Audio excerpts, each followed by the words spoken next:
નમસ્કાર મિત્રો, આજના વિડીયોમાં આપણે ધોરણ 6માં સામાજિક વિજ્ઞાનની જે નવી સ્વાધ્યાય પોથી આવેલી છે એમાં પ્રકરણ 9 કુટુંબ અને સમુદાય આ એકમનું આપણે સંપૂર્ણ સોલ્યુશન જોઈશું।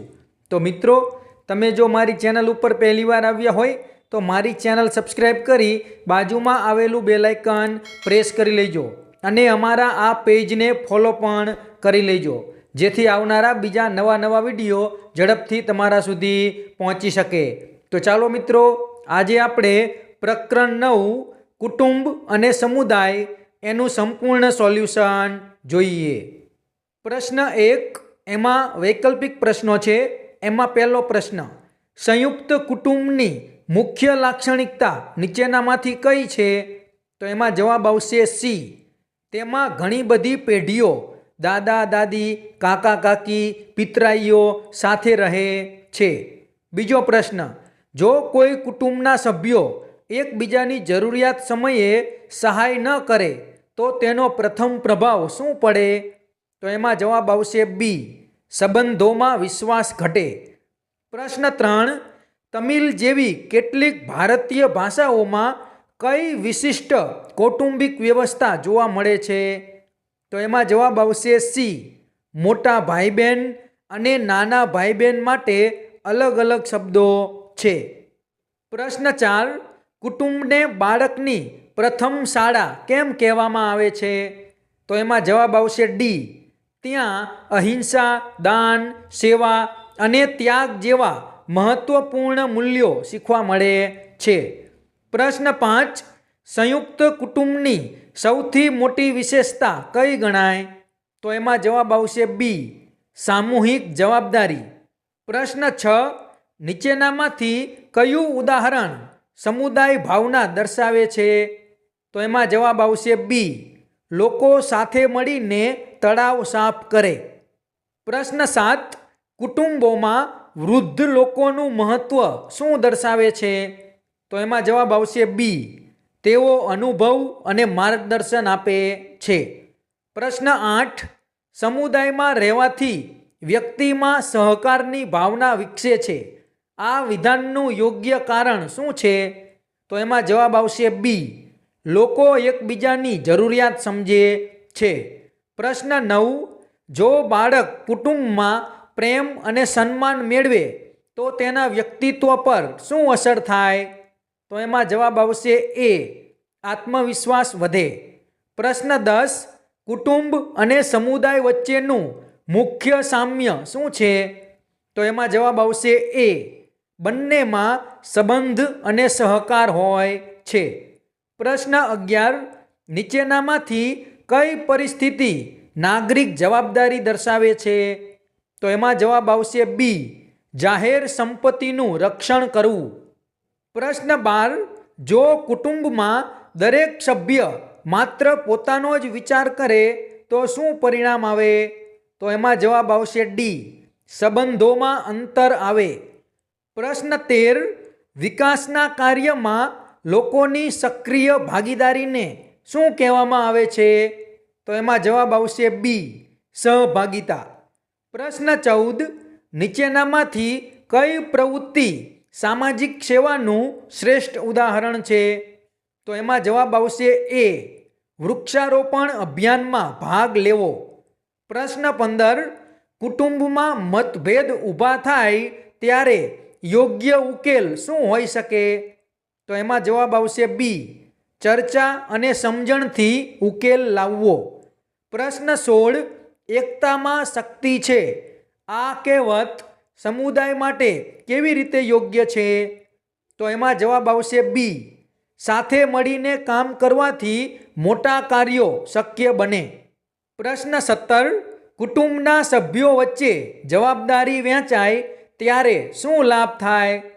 તો એમાં જવાબ આવશે બી, સહકાર અને સુમેળ વધે। પ્રશ્ન 18, શહેરી વિસ્તારોમાં છેલ્લા 30-40 વર્ષોમાં કયા નવા પ્રકારના સમુદાયો વિકસ્યા છે જે પોતાના નિયમો જાતે બનાવે છે? તો એમાં જવાબ આવશે બી, નિવાસીઓ માટેના કલ્યાણ સંગઠનો।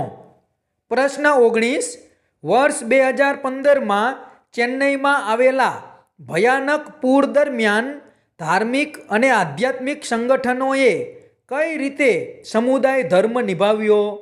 તો એમાં જવાબ આવશે બી.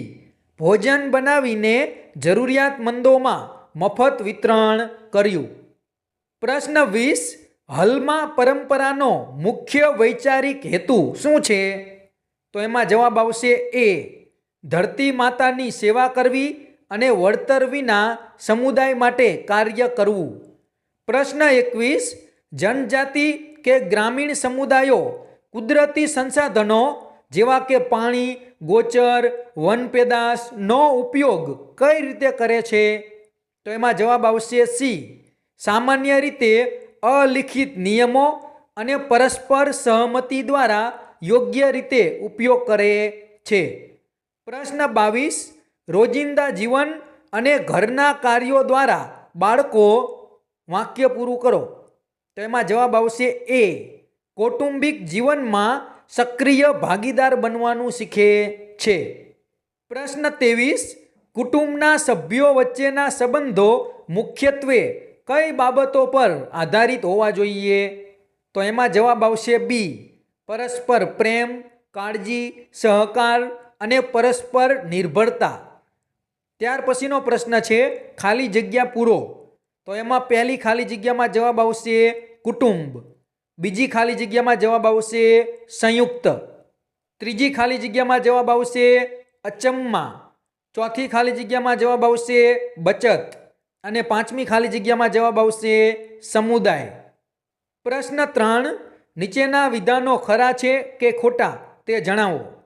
તો પહેલામાં આવશે ખોટું, બીજામાં આવશે ખોટું, ત્રીજામાં આવશે ખોટું, ચોથા પ્રશ્નમાં આવશે ખોટું અને પાંચમામાં પણ આવશે ખોટું.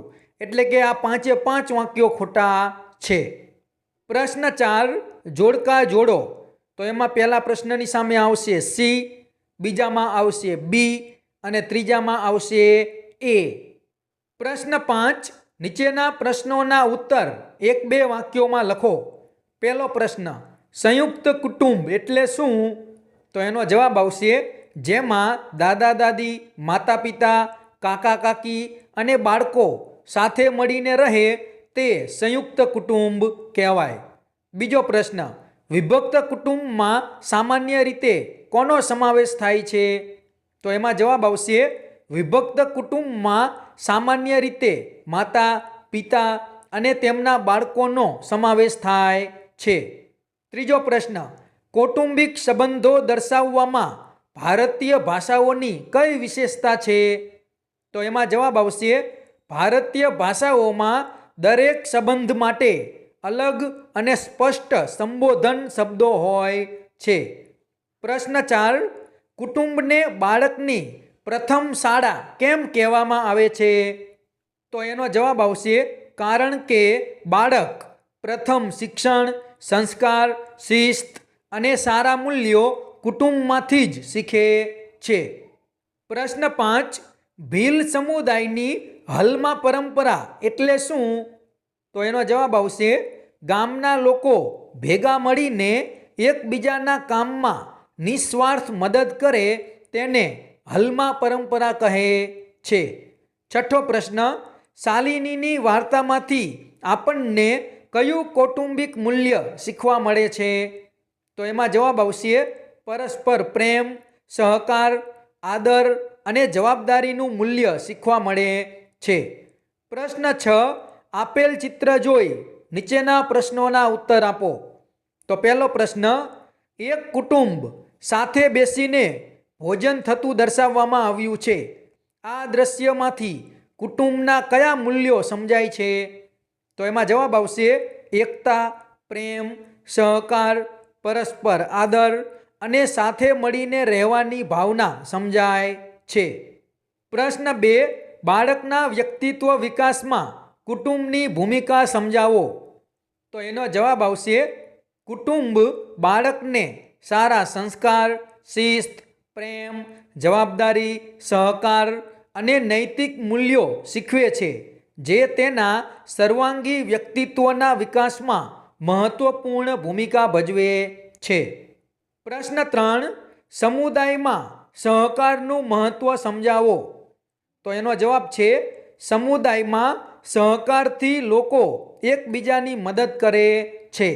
તેનાથી એકતા, ભાઈચારો અને પરસ્પર વિશ્વાસ વધે છે. મુશ્કેલીના સમયમાં કામ સરળ બને છે અને સમુદાયનો વિકાસ થાય છે. પ્રશ્ન 7, નીચેના પ્રશ્નોના સવિસ્તાર ઉત્તર આપો. એમાં પહેલો પ્રશ્ન, તમારા કુટુંબના સભ્યોની જવાબદારીઓ વિશે લખો. તો જુઓ એનો જવાબ મેં અહીંયા લખેલો છે, તમે જોઈ શકો છો. પ્રશ્ન 2, તમારા ગામ અથવા શહેરમાં લોકો એકબીજાને કેવી રીતે સહકાર આપે છે તેના વિશે લખો. તો જુઓ એનો જવાબ પણ મેં અહીંયા લખેલો છે, તમે જોઈ અને લખી શકો છો. પ્રશ્ન 3, તમારી શાળામાં સમૂહ પ્રવૃત્તિઓથી કેવી રીતે એકતા વધે છે સમજાવો. તો એનો જવાબ પણ અહીંયા તમારી સામે મૂકેલો છે, તમે વિડીયો સ્ટોપ કરી અને આ જવાબ લખી લો. પ્રશ્ન 8, તમારા કુટુંબનું વંશવૃક્ષ બનાવો. તો એ કઈ રીતે બને જુઓ, મેં તમને ઉદાહરણ આપેલું છે.